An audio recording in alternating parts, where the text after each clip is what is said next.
పహల్గాం ఉగ్రదాడికి ప్రతీకారంగా భారత సైన్యం చేపట్టిన ఆపరేషన్ సింధూర్కు ఏడాది పూర్తయింది. గతేడాది మే 7వ తేదీన ఇండియన్ ఎయిర్ ఫోర్స్ పాకిస్తాన్తో పాటు పాక్ ఆక్రమిత కశ్మీర్లోని ఉగ్రవాద స్థావరాలపై వైమానిక దాడులు చేసింది.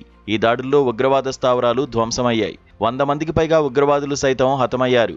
అయితే పాకిస్తాన్ ఆర్థిక వ్యవస్థను ఆపరేషన్ సింధూర్ తీవ్ర సంక్షోభంలోకి నెట్టింది. 2025 మే నెలలో చేపట్టిన ఈ చర్య కారణంగా దాయాది దేశానికి పెట్టుబడులు, పర్యాటకం, విమానయానం, ఎగుమతుల రంగాలు తీవ్రంగా దెబ్బతిన్నాయని తాజాగా ఓ అంతర్జాతీయ మీడియా సంస్థకు చెందిన నివేదిక వెల్లడించింది. ఈ ఆపరేషన్ కారణంగా పాకిస్తాన్లో ద్రవ్యోల్బణం పెరిగి ఆర్థిక వృద్ధి మందగించి ఇప్పటికే బలహీనంగా ఉన్న ఆర్థిక పునాదులు మరింత క్షీణించాయని నివేదిక విశ్లేషించింది.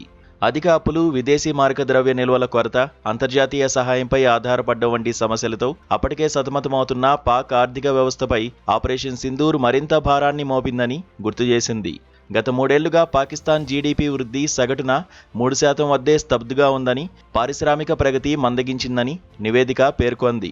భారత్ చేపట్టిన ఆపరేషన్ సింధూర్ కారణంగా దాయాది దేశం పాక్లో అనిశ్చితి పెరిగి పెట్టుబడిదారులు వెనక్కి తగ్గారని తెలిపింది.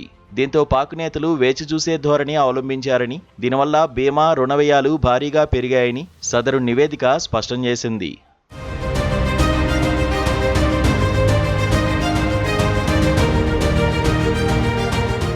ఆపరేషన్ సింధూర్ పేరుతో చేపట్టిన ఈ భారీ సైనిక చర్యలో పాకిస్తాన్కు చెందిన కీలక వైమానిక స్థావరాలను భారత యుద్ధ విమానాలు ధ్వంసం చేశాయి. అత్యంత రహస్యంగా, మెరుపు వేగంతో సాగిన ఈ ఆపరేషన్ శత్రు దేశాన్ని కోలుకోలేని దెబ్బతీసింది. శత్రువుల రాడార్ల కళ్లుగప్పి మరీ మన పైలట్లు ఈ లక్ష్యాలను ఛేదించడంతో వాటిని పాక్ ఇప్పటికీ రిపేర్ చేసుకుంటున్నట్లు నివేదిక పేర్కొంది. పాకిస్తాన్లోని పర్యాటక రంగంపై కూడా తీవ్ర ప్రభావం పడిందని నివేదిక తెలిపింది. అంతర్జాతీయ పర్యాటకులు తమ పర్యటనలను రద్దు చేసుకోవడంతో హోటళ్లు, రెస్టారెంట్లు, టూర్ ఆపరేటర్లు, పర్యాటకంపై ఆధారపడిన స్థానిక వర్గాలు తీవ్రంగా నష్టపోయాయి. మరోవైపు విమానయాన రంగం కూడా ఇప్పటికీ తీవ్ర ఒడిదుడుకులను ఎదుర్కొంటుందని పేర్కొంది. విమాన సర్వీసులకు అంతరాయం కలగడంతో ఎయిర్లైన్స్తో పాటు ఎగుమతిదారులు, దిగుమతిదారులు, ప్రయాణికులపై వ్యయభారం పెరిగింది. ఆపరేషన్ సింధూర్ కారణంగా పాకిస్తాన్లో ద్రవ్యోల్బణం కూడా ప్రమాదకర స్థాయిలో పెరుగుతోంది.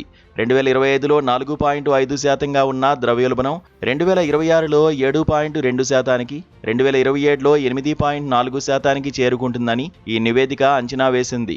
మొత్తం మీద భారత్ చేపట్టిన ఆపరేషన్ సింధూర్ పాకిస్తాన్కు కోలుకోలేని ఆర్థిక నష్టాన్ని మిగిల్చిందని నివేదిక స్పష్టం చేసింది.